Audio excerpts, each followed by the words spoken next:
Well, good morning, church. Scott, thank you so much for teaching us that song and for all your team does. That's a big deal. That your work really does carry a lot of people throughout the week, and I've really enjoyed getting to know some of these new songs. So thank you for bringing them to our church family. So for those of you who have been praying for rain, I have two things to say to you. Number one, thank you. And number two, you can stop it. We're fine. The earth has what it needs, and we're good to go. This is the final sermon in a series called Breaking Busy, and in just a few minutes I'll be in the book of Psalms, chapter 90, if you want to turn your Bible there.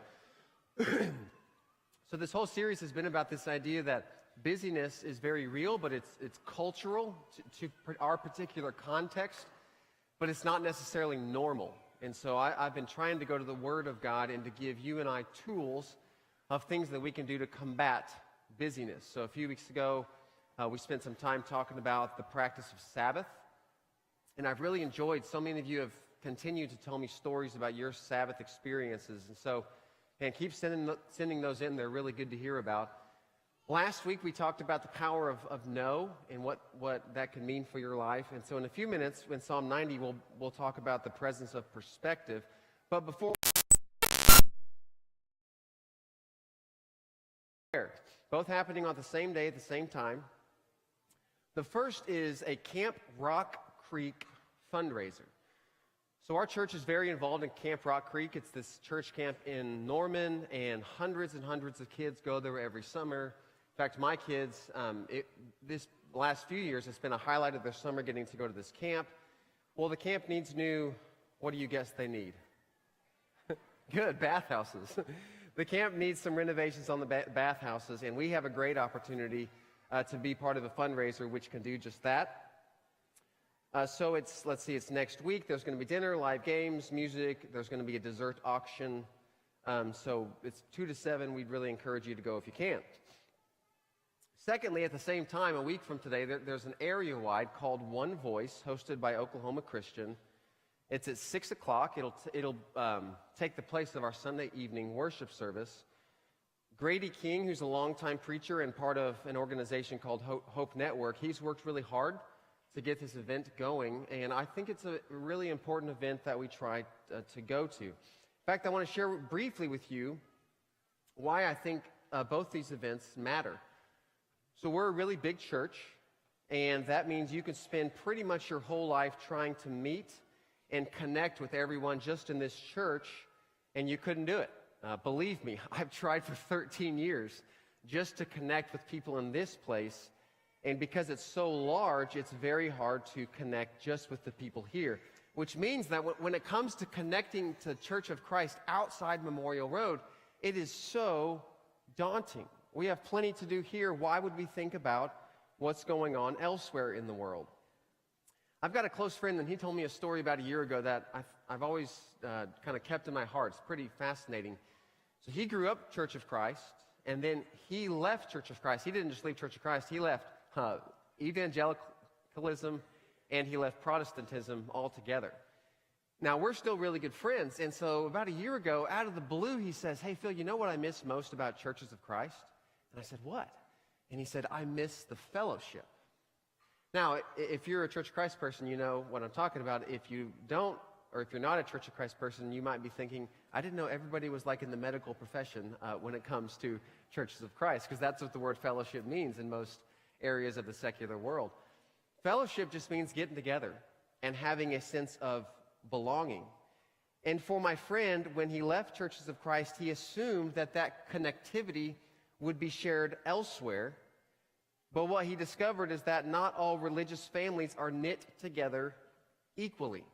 And so what he missed was being able to go to anywhere in the country and run into these people and feel like they were family even though he had never met them. You see, there's an invisible strength that holds together Churches of Christ, and most of us aren't even really aware of that presence. And so wouldn't it be sad if you were a member of a Church of Christ your whole life and you never realized that gift that you have been given, the gift of fellowship?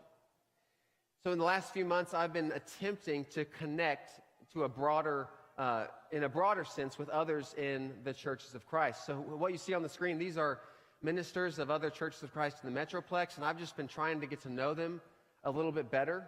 And what I've learned, meeting with all these people just one-on-one, first of all, I just reached out to tell them that we care. This congregation cares about them. This church prays for them. And the one thing I learned is that we're all on the same team. We're trying to do the same things. We're in this together. And I think it's really important that we acknowledge that we're part of something bigger than just this congregation. You might think about it in the context of family reunions. Family reunions are really hard to plan if you've ever tried one. You've got to work around people's schedules. You've got to work around people's opinions. And usually for the one planning the family reunion, they get to the point where they think, is this even worth it? Should we even get together? Well, here's the truth. If you don't make the time to go to family reunions, then guess what you have to go to? Family funerals. And within the churches of Christ, I don't want to go to Church of Christ funerals, as in the death of churches. I want to go to Church of Christ fellowships. And so here's the tension I give to you. Obviously, the last 5 weeks, all I've been talking about is, hey, you're too busy. Don't add more things to your plate. And I still believe all that. So here's where I'm at personally on this issue. Galatians 6:10. As we have opportunity, let us do good to all people, and especially those who belong to the family of believers. I can't go and support every single event or worship service that happens within churches of Christ. I can't, you can't. But every once in a while, there's an opportunity, and it comes along, and it's time to show love. And so I don't know what you're doing next week. Some of you are thinking, oh, this doesn't apply to me. I'd really encourage you, next week, 6 o'clock, be part of something bigger than yourself. Now, I'll also say this, I'll be up front. I can't advertise like that they're having some amazing speaker at this event. There's like 3 or 4 speakers, and I'm one of them. Now, I do have the assignment of speaking for only 5 minutes. And so if you want to come just to hear me only speak for 5 minutes, then you should come next week. If this was next week, then I'd be done right now, which would be a blessing for all. We're not going next week as consumers trying to satisfy our endless appetites for something new or something novel. We're coming together to come together. There's about 2 million members of Churches of Christ in the world, and the greatest threat to this movement is isolation, and the greatest hope is fellowship. So think about coming next week. So Psalm chapter 90. Again, we've talked about the power of no. We've talked about the practice of Sabbath. And so here's one more tool to add to your arsenal in your attempt to try to break busyness. Now, what I'm going to do with Psalm 90 is I'm just going to read through most of the first half of this psalm and just make some observations about it and then get to what I think is the heart of the psalm. Now, ironically, this psalm is written by Moses, or at least it's attributed to Moses. But usually when you think about the Psalms, you think about who? We think about David. And yet this is written by Moses. Now, if anybody had the right to write a psalm, it was Moses. I think Moses might just have more perspective about life than any other person in the Bible save Jesus. Here's why. Moses has 4 distinct phases of his life. Phase number 1, he grows up in Pharaoh's household with all the luxury that he could possibly want. He's got grapes, he's got fig leaves, he's got servants, he's got whatever the equivalent of flat screen TVs is back then. He has luxury. Well, then he moves from the palace to the pasture. And he spends 40 years doing the same thing. He gets up, goes out in the field, and he watches sheep for 16 hours. And then he goes to bed, and he gets up the next morning, and he does the same thing. And Moses doesn't know the future. He doesn't know that his life's going to change. This is what he does for 40 years in complete obscurity. That's stage 2. Stage 3. He moves from the pasture into the heart of what's going on in the world. He's at the center of politics with Pharaoh. He's at the center of the story of God, the God of Israel. You've got the burning bush. You've got 10 plagues. You've got let my people go. You've got the blood and the frogs and the flies and the livestock. You've got the Red Sea. You've got the 10 Commandments. You've got Moses who goes meets with God, and his face is so radiant that people can't even look at his face because he's been with God. Moses is at the heart of the world. Stage 3. Stage 4, the people are so disobedient that they're not allowed to go into the promised land. Moses himself is not allowed to go into the promised land. And so he spends the final 40 years wandering around the desert with these grumbling people. And do you know what he did in those last 40 years? He attended a lot of funerals. He walked around and he attended funerals. If anybody has perspective in the Bible, it's Moses. And so he writes Psalm 90. Here's what he says. First part of the psalm, he's talking about the bigness of God. Here's how it starts. Lord, you have been our dwelling place throughout all generations. So right off the bat, more than me and my problems, Moses is saying, more than me being frustrated about wandering around about the wilderness, and more than me being angry with God not letting me into the promised land, he's acknowledging God is the God of all generations. I love how one of our shepherds, Mickey Bannister, prays. In many of his prayers, he says, the God of Abraham and Isaac and Jacob. And I love when he says that because for me, it connects in my own prayer life that when I ask God to give me a good day, or when I ask God to bless this church, that's the same God who called Abraham to go start the nation of Israel. And that's what Moses is saying. God, you're the God of all generations. All generations are yours. Verse 2, I love this line. Before the mountains were born, or before you brought forth the whole world, from everlasting to everlasting, you are God. Like he is placing God in God's context. Like, God, your timeline that way, there's no beginning to it. You don't have a birth date. And your timeline that way doesn't have an end to it. You don't age. You don't get old. Your health doesn't fail. You are from everlasting to everlasting. That's your timeline, and somewhere I'm in the middle of it. So Moses is acknowledging the hugeness, the magnificence of God. Verse 4, 1,000 years in your sight is like a day that has just gone by, or like a watch in the night. He's so big. He's so beyond comprehension. Like, you know what it feels like to be so engrossed in something that you lose track of time? Like maybe you're in a conversation with someone, and it's going so well that eventually you say, wow, I can't believe we've been talking for 3 hours. Feels like 30 minutes. Or maybe you get to work and you're so engrossed with your work that you look up and it's lunchtime already. And you think, well, what happened to the morning? Where did it go? Well, God's kind of like that, except God will blink his eye and 1,000 years have gone by. He's like, oh, it went from the real Vikings, like with ships and oars, and oh, now it's the Minnesota Vikings, like the football team, and all I did was blink an eye. Like, that's God. Time is so different for God. He's huge. So Moses begins this psalm by acknowledging the magnitude of God, and then he moves to the finitude of people. Verse 5, yet you sweep people away in the sleep of death. They're like the new grass of the morning. In the morning it springs up new, but by evening it is dry and withered. Kind of an abrasive sentence. Kind of offensive to us. You're just saying God can sweep us away. But for Moses, this is not a test of faith for him. It's simply a recognition of power. God's got the power. I don't. You see, Moses is such a good example of someone who acknowledges the worst in this world. This world's hard. Our expectations are shattered. The people we love die. And yet Moses is still recognizing the sovereignty of God.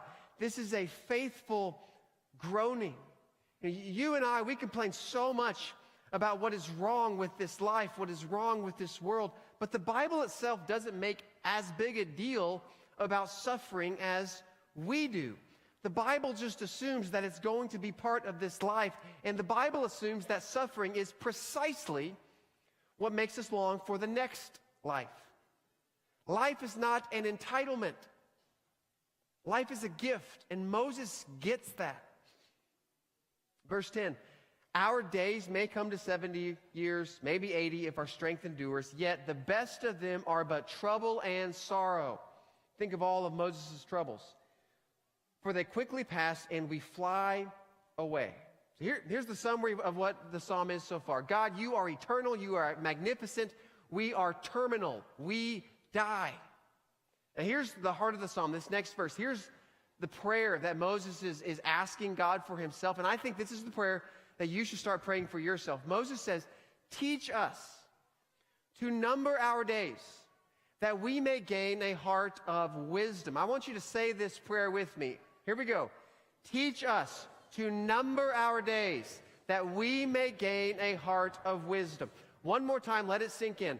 Teach us to number our days, that we may gain a heart of wisdom. Now, this sounds so counterintuitive.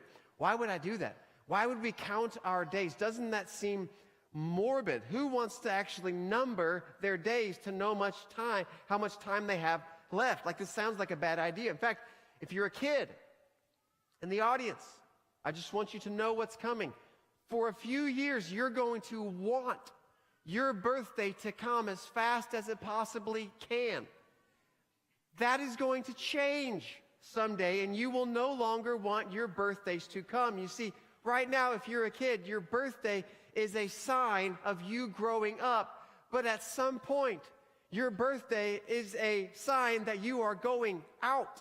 And when that happens, it's kind of hard. Like, we don't want to number our days. We don't want to blow out all the candles on the cake. And yet this psalm, Moses is saying,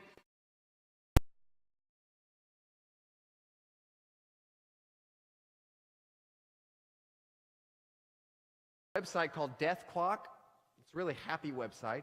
And if you type in your age and you type in a few factors about your health, it will spit back to you a projected date of death. So this past week, I did this, and so I want you to see what Dethklok says about the projected date of my death. You can put this up here.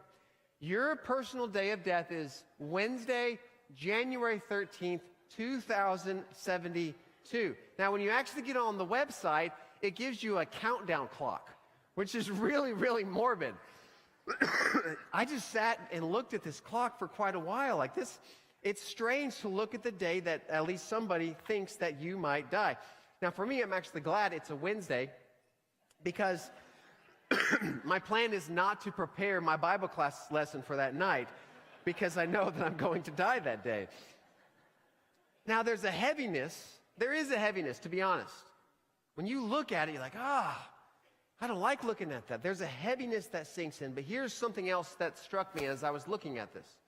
Not just heaviness, but clarity. You see, looking at a projected day of death made me realize that every day is a gift. And how I spend my days is how I spend my life. And the more that I count the time, the more that I will make the time count. That's what Moses is saying. If you can learn to count the time, then guess what? You will make the time count. You see, mortality does not have to be morbid in light of eternity. When it comes to this psalm, mortality is not a bummer. It's not morbid. In this psalm, according to Moses, mortality makes you wise. And the opposite's true as well. Ignoring your limits your wisdom.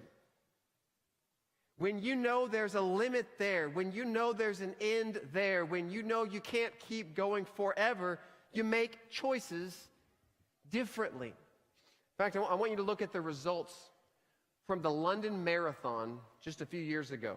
So this is the times of all the finishers of the London Marathon from 2 years ago. Now, if you'll notice, there are certain spikes in the graph. Now, the spikes represent a large group of people that finished around a certain time, and then after that big group of people finished, not a lot of people finished for a while until the graph spikes again. Now, why do you think that these three particular spikes in the graph are so high, and why do you think that not a lot of people finished immediately after the spikes? You got to look at the bottom of the graph to understand. You got to look at the finish times. The reason those spikes are so high is because people really wanted to finish under 3 hours, under 3.5 hours, under 4 hours. And so what's happening here is these runners are in the middle of their race, and they're looking at their watches, And they're thinking, oh, if I just try a little harder, I can make it under 3 hours. I can make it under 3.5 hours. I can make it under 4 hours. And so what that means is the presence of this limit.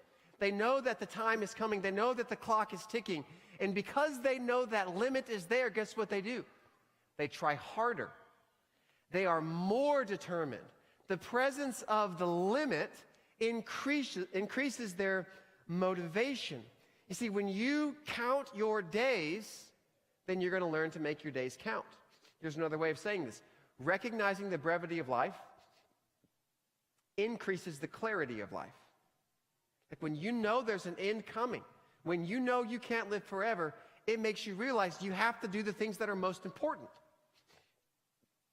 Barbara Brown Taylor tells this story of there was a professor speaking at a conference at a military base, and the soldier that picked the professor up at the airport was a man by the name of Ralph. And as Ralph and this professor made their way out of the airport, Ralph just kept disappearing.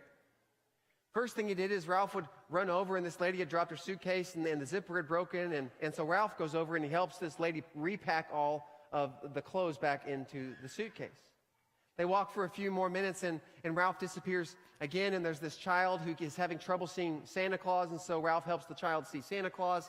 A few minutes later, there's someone who can't speak English, and Ralph goes over and translates for this person. A few minutes later, there's someone lost in the airport, and Ralph runs over to this person, helps the person know where to go. And so finally, when he gets back to the professor says, "Ralph, where did you learn to live this way?" And Ralph said, "Well, sir, I served in Vietnam, and I was a minefield sweeper. And I watched friends die right in front of me. And when you do what I did, you never know when you picked your foot up if you'll put it down again." And so I love what he said. "I've learned to live between the steps." You see, Ralph was so aware of the end, he knew that the final day could be any day, so he lived every day like it was his last day. He recognized the brevity of life, and that gave him the wisdom to increase his quality of life.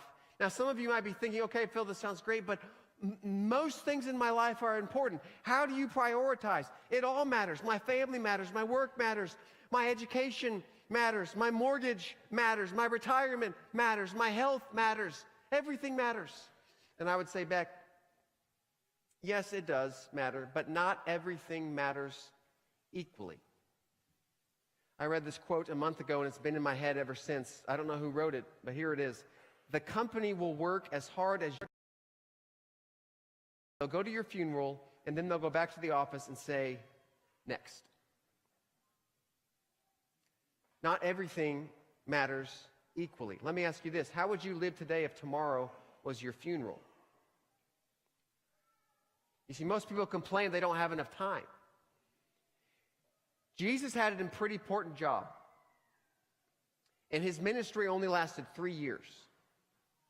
In other words, God gave Jesus enough time to do the things he called him to do. And what this means for you is God has given you enough time to do everything that he's asked you to do. Romans 14:12 gives us a glimpse into what Judgment Day might be like. Paul says, "So then each of us will give an account of himself to God. Not only will your life end, your life will be judged." And so imagine this conversation. You're talking to God about what you did in this life. And you say something like, "Well, God, I really wanted to forgive my dad. I really wanted to focus on my marriage. I was going to tackle that sin. I just didn't have the time." How do you think that's going to sit with God? Our problem is not lack of time. Our problem is lack of wisdom. So Carrie Jane Arledge sent me this email a few weeks ago about this very subject, and I want to read you a paragraph. It's so good. You could have taken it right out of a book. She says, "There is enough time in each day to do the things that God has ordained for that day. If there's too much stuff, it's because I've added it, not God. There will be times that I bite off too much or get a little behind, absolutely. I'm human and I don't live perfectly, but if I truly focus on that day, There will be time for my family. There will be time for all the productivity that needs to happen. There will be time to sit in stillness and listen to him, because what he ordains is perfect. Isn't. In other words, you have enough time. The problem is not lack of time. The problem is lack of wisdom. I'll be really blunt here. If you can't get everything done, then something you're doing is not from the Lord. I'll say it again. If you can't get everything done, then something you're doing is not from the Lord. I'm going to say it one more time. If you can't get everything done, then something you're doing is not from the Lord. Teach us to number our days so we can gain a heart of wisdom. Earlier this year, I was so inspired by James Rowe. James Rowe lost a long battle with cancer, and I got to spend a lot. I was so much about him, and I was so inspired by the way he lived his life. Belinda, his wife, and Micah and Jacob and Aaron, they shared with me so many great stories, and I want to share with you a story that they gave me permission to share. When James and Belinda met, they had a professional working relationship, and for 9 months, all they did was talk on the phone to each other. One was a seller, one was a buyer for a company, and so they just talked on the phone. They finally decided to go on a date and meet in person. And Belinda showed up to the restaurant early because she wanted to see him first, and if she didn't like what he looked like, she was going to leave before he saw her. Well, she really liked what she saw. James sat down. They hit it off immediately. They had an amazing first date, talked for hours and hours. At the end of that first date, James did something which was a little bit questionable on the first date. They're walking out of the restaurant, and he says, Belinda, I have something for you in the trunk of my car. Little creepy. She goes over there, he opens the trunk of his car, and he pulls out this huge bouquet of flowers. He gives it to Belinda, and he says, I hope we can do this again. Well, they do it again, and they do it again. They eventually get married. James and Belinda were married 22 years. James gave Belinda everything she possibly could have ever wanted. He worked so hard to provide for the family. They raised 7, both biological and adopted kids. James built her the house of her dreams.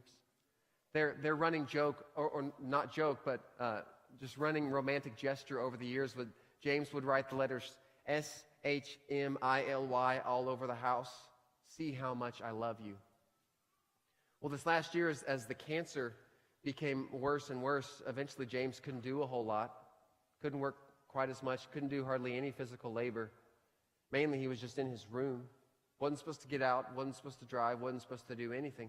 Well, one day, they couldn't find James. He wasn't in his room. Looked out in the driveway, and the car was gone. So Belinda's pretty worried. She doesn't know where James is. Well, finally, James comes back, and the car pulls up in the driveway, and Belinda is equally angry, but also relieved that James is okay. And James gets out of the car, weak and feeble, and Belinda says, where have you been? And he reaches back into the car, and he pulls out a really big bouquet of flowers. And he says, I just wanted to make sure you got this one more time. See, James knew his life would not last. So he did what matters most. And you don't have to wait to the end of your life to do what is best in this life. You see, people close to death, ironically, have the best outlook on life. It was that way with James Rowe. It was that way with Moses. One final point, and then we're going to sing a song. Moses did not say, count the years. Moses said, count the days. You know what God's favorite day is? Today. All through the Bible, you find Scripture saying over and over, today if you hear his voice. Today if you hear his voice. Today. Do not harden your hearts. You know what Satan's favorite day is? Someday. And you know why? It's because someday never seems to happen. There is somebody listening to my voice today that has kept Jesus at arm's length because of your pride. And you keep saying, well, someday I'm going to get right with God. And someday I'm going to get serious about my faith. Someday I'm going to get baptized. But the only problem is you have no idea when someday is going to happen, and neither do I. But you know what? I know when today is. Today is right now. This is the day that the Lord has made. Let us rejoice and be glad in it. This could be the day that your entire life changed because you reached out for God. If you need something and you've heard the voice of God today, do not harden your hearts. If you need something, come find me. Let's stand and sing about the most important thing in this world.